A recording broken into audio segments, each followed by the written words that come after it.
Hey guys, welcome back to our channel. आज हम पढ़ने वाले हैं फोटोसिंथेसिस से रिलेटेड सम पॉइंट्स।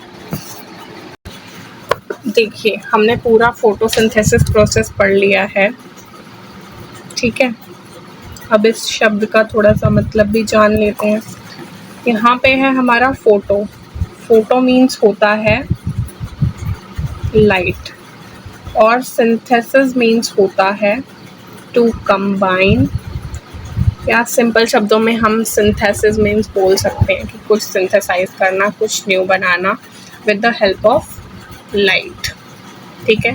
यहाँ पे यही हो रहा था हमारे फोटोसिंथेसिस प्रोसेस में कि जो हमारा प्लांट है वो chlorophyll, sunlight, carbon dioxide, water, इन सब की प्रेजेंस में क्या कर रहा था, अपना फूड सिंथेसाइज कर रहा था। क्या कर रहा था? फूड सिंथेसाइज कर रहा था, ठीक है। अब आपने कभी सोचा है कि ये जो फोटोसिंथेसिस प्रोसेस है, अगर ये ना हो तो क्या होगा? सोचिए, व्हाट हैपेंस व्हेन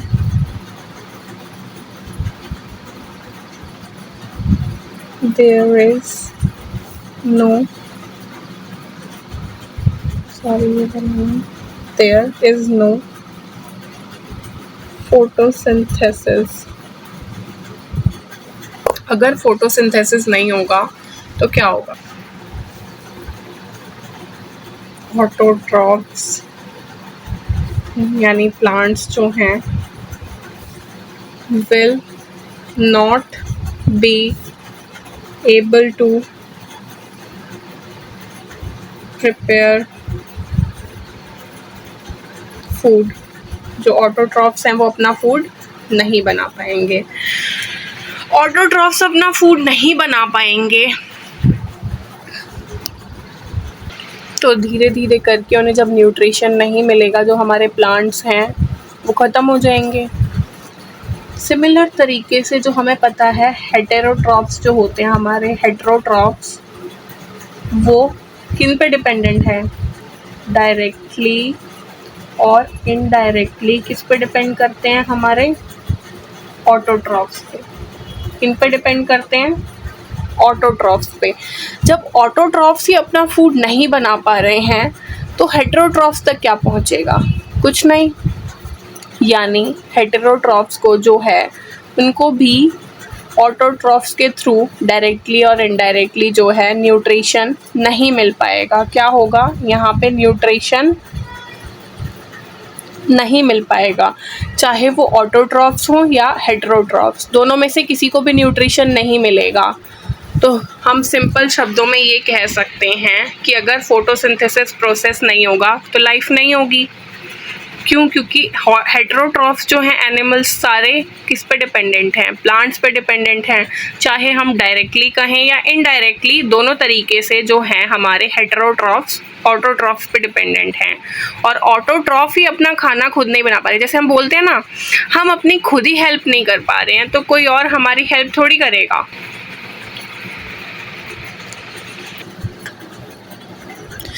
चलिए आगे देखते हैं। अभी हमने ये तो पढ़ लिया कि फोटोसिंथेसिस जो है, इससे हमें पता चलता है कि फोटोसिंथेसिस प्रोसेस जो है वो कितना ज़रूरी है। अगर वो फोटोसिंथेसिस प्रोसेस नहीं होगा तो हेटेरोट्रॉफ्स, ऑटोट्रॉफ्स किसी को खाना नहीं मिलेगा, और इन शॉर्ट हम कह सकते हैं कि जो लाइफ है वो ख़त्म हो जाएगी, ठीक है। चलिए अब देखते हैं जो फोटोसिंथेसिस है उसमें मेन जो इम्पॉर्टेंट चीज़ें हैं वो क्या क्या हैं। फोटोसिंथेसिस होने के लिए हमें पता था क्या क्या चीज़ें ज़रूरी हैं। क्लोरोफिल, सनलाइट,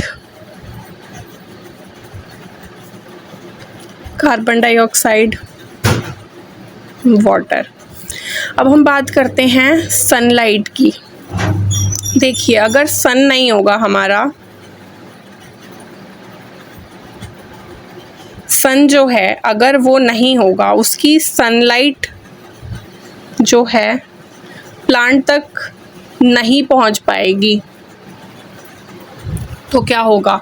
क्या वो सिंथेसाइज करने में, फोटोसिंथेसिस करने में सक्षम होगा? जी नहीं, बिल्कुल नहीं होगा, क्योंकि हमने देखा था जो क्लोरोफिल, सनलाइट, कार्बन डाइऑक्साइड और वाटर हैं, ये सब जो हैं फोटोसिंथेसिस प्रोसेस के लिए ज़रूरी हैं। पर मेन अगर हम बात करें कि एनर्जी जो हमारी आ रही है वो सनलाइट के थ्रू आ रही है, ठीक है, सनलाइट के थ्रू एनर्जी मिल रही है जिस वजह से वो रिएक्शन हो रही है। कौन सी रिएक्शन?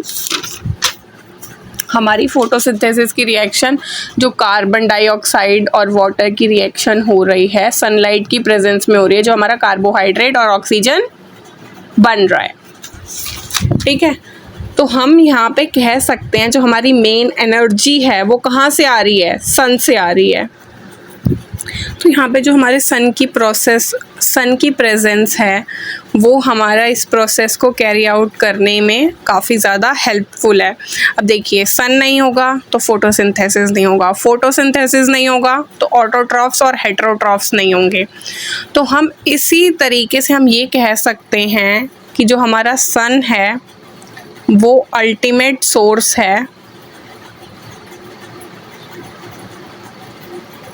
एनर्जी का। कह सकते हैं कि sun is the ultimate source of energy. अगर सन प्रेजेंट नहीं होगा तो हमारी एनर्जी नहीं आ पाएगी, जिस वजह से फोटोसिंथेसिस प्रोसेस जो है हमारा वो फोटोसिंथेसिस प्रोसेस नहीं हो पाएगा। फोटोसिंथेसिस नहीं हो पाएगा तो ऑटोट्रॉफ्स और हेटेरोट्रॉफ्स दोनों नहीं होंगे, यानी लाइफ बिल्कुल ख़त्म हो जाएगी, ठीक है। तो इसलिए हम कह रहे हैं कि सूर्य ऊर्जा का चरम स्रोत है, ठीक है।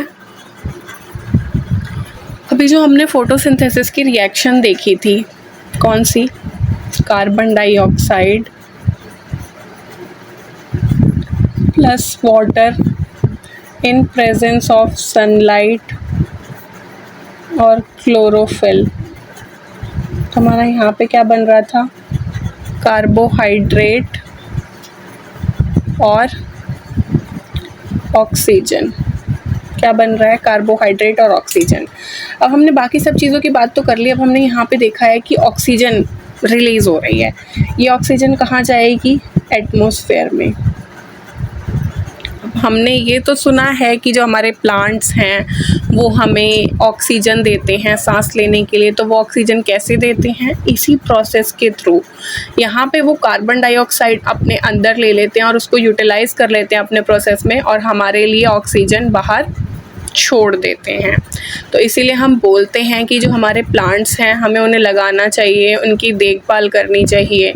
देखिए, अब आप समझ रहे होंगे कि ये कितना इम्पोर्टेंट प्रोसेस है। अगर ये प्रोसेस नहीं होगा तो फिर आप समझ ही चुके हैं कि क्या होगा।